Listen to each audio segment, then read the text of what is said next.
Sonic the Hedgehog has been running, quite literally, since 1991, and many changes have been made to the gameplay, characters, story and style of his games. Some people, or rather most of the fandom, have split this up into various eras to define and categorise the differences. While some games ride the lines between these eras, they are widely agreed upon.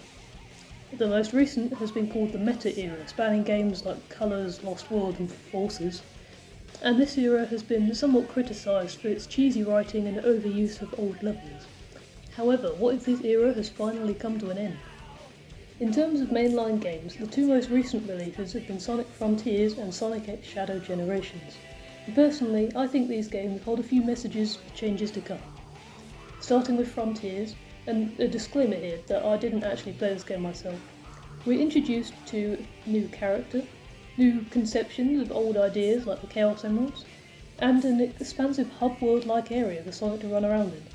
Unfortunately, it also had many stiff cutscenes, reuse of old levels and strange voice direction, but overall, it seems like Sega wanted to make a change with this game. What I think is quite telling is the way Sonic's friends speak. In their own sections of the game, Amy, Knuckles and Tails talk about their plans for the future.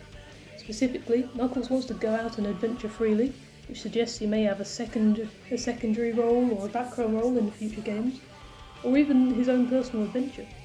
Amy talks about wanting to share her love with the world, which suggests to me she might be seen in new locations. And Tails talks about going it alone to reach his full potential, which gives me the most hope for having his own game. I'm feeling pretty hopeful about these promised stories too. I think Tails especially has potential for a different game style. If you remember the April Fool's game, The Murder of Sonic the Hedgehog, you'll realise that Sega has the ability to create a mystery story involving logic, which I think could be somewhat incorporated into a Tails game. But what about the cutscene quality, which was somewhat lacking in Frontiers? Well, I mentioned Shadow Sonic Generations for a reason. I actually got this game to play, and personally I think Shadow's cutscenes are fantastic. There's so much use of the models to create expressions that suit the characters, the lighting is used for effect, and the story flows. I pretty much fell in love with these cutscenes. It helps that the levels themselves have their own mini cutscenes that just feel loved and cared for, and Shadow just looks so cool every time you're not even using the controller.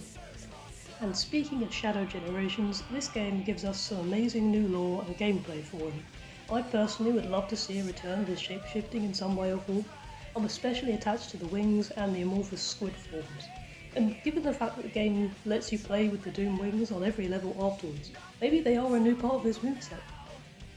All in all, I think Sonic's games are heading in a new direction that's more character focused and want to expand on backstories of its main cast and the world building. Maybe I'm too excited, but it's nice to have some hope again for the series. What do you think though? Have these games given you the feeling that the Sonic franchise is moving into a new era? Let me know in the comments. Until next time, I've been Nick, and it's been great to have you here.